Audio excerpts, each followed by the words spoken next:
This is from my most recent book, Appropriate Breath Plan.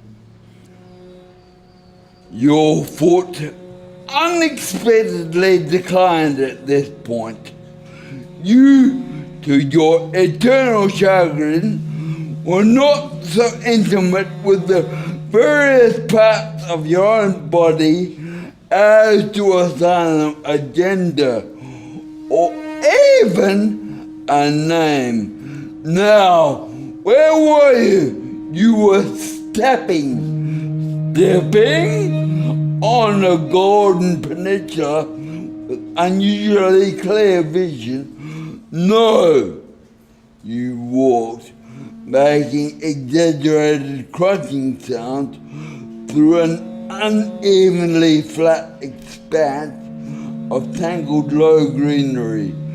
Your progress was slow and steady, ignoring brightly colored living things sprouting from your root.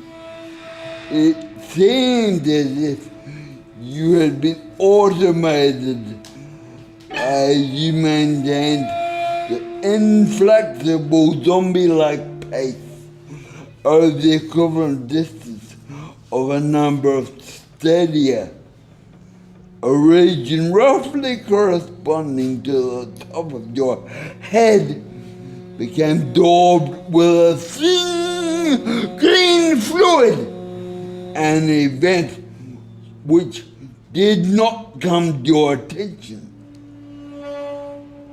At last, a combination of an extremely viscous area underfoot and a series of tiny, high-pitched explosions conspired to halt your advance. A stubborn thing to find your response. Now, where were you? Your troubled gaze fell from your eyes and crawled anxiously about, unevenly low and tangled greenery was here, water dripped from leaves. You were poised to resume your pseudo-somnambulistic shuffle when a contrarily colored object was vomited into your awareness. It was only a tiny blue item, but the presence of something that wasn't of the familiar green of leaves caused your heart to minutely accelerate for a minuscule period. Then, and only then, could your chance-like plod start anew.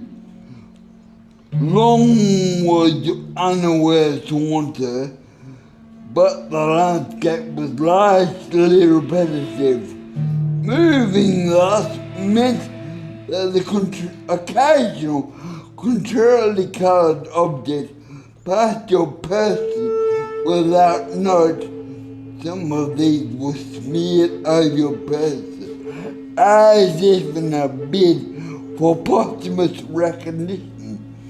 Sights like a rubber aqua hat and a terrarium bearing orange spheres may as well have been someone dropping individual hundreds and thousands onto your brow. An ill-defined shape obliquely began to come nearer. The listener, who was powerless, could only look on as this new thing threatened to collide with the protagonist. You were only aware of a hum that you had not heard before. This grew in intensity until you stopped. Now, where were you?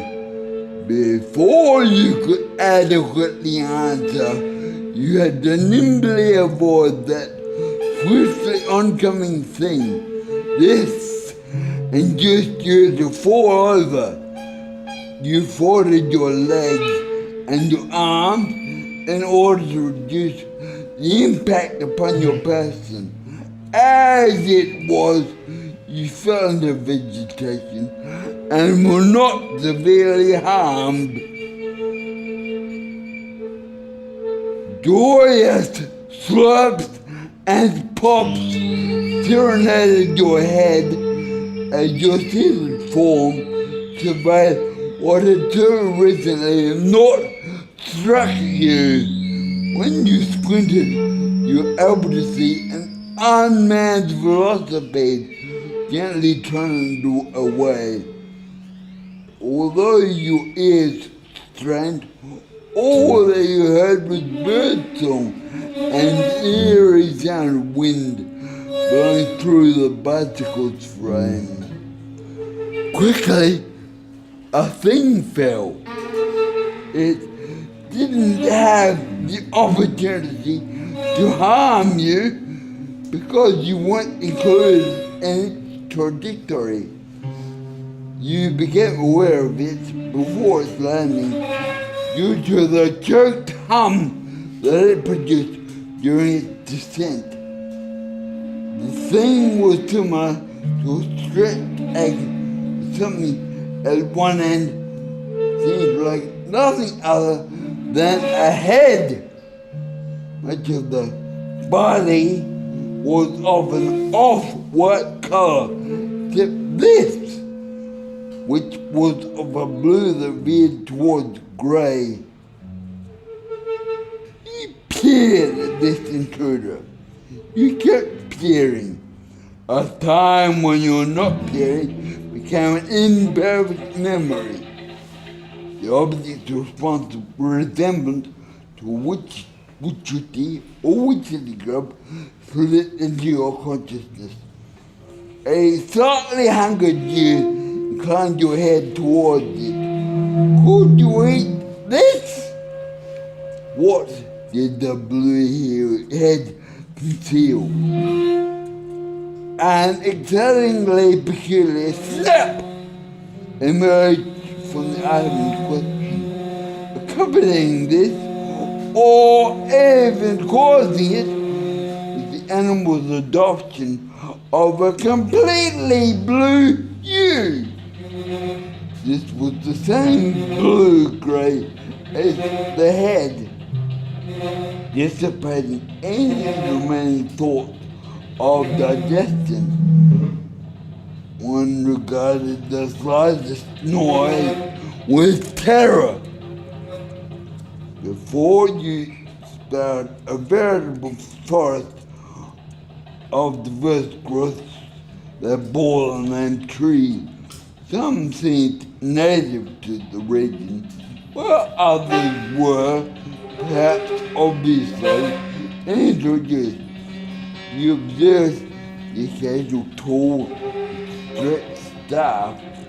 When you came to one, you peered up.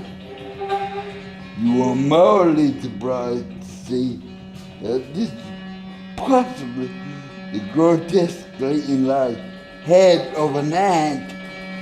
This, you were glad to note, is not staring directly down at you, was perpendicular to the pole that held it. Misshapen assemblages and rotting dioramas competed with the trees and ant-bearing poles for supremacy. You proceeded with difficulty through this maze of fecundity. As your percussion became marked, a certain series of sounds came to your attention. Chief among these was some kind of backwards hiccup. This occurred with some frequency and, it must be said, some stridency. Although you were initially bewildered, the frequency engendered a complacency. Interwoven with the foliage were pieces of plastic-coated wire. you realise that from this point on, maintaining a Tibetan-inspired, long gone, virtually automatic track is going to be a somewhat difficult proposition. Such a state did not cater for the presence of a great amount of plant matter. Given this, you felt that it was advisable to abandon it. You would have to acquaint yourself with your environment. As soon as this thought had been secreted by your mind, a buzz that seemed vaguely hostile intruded upon your thought. Sharp thing with wings was making its way towards your pest. With a strange cry, you hurriedly withdrew. Your foot unknowingly landed on what seemed an innocent blackish, brownish, greenish thing. Plant matter leapt that and secured your foot to the forest floor. For its sake, it was regrettable that the grasp was not a strong one. You were able to pull your foot past some strands of vegetation from the earth's chilly embrace. A tearing sound was made. First, the backward hiccups, then all little sounds stopped.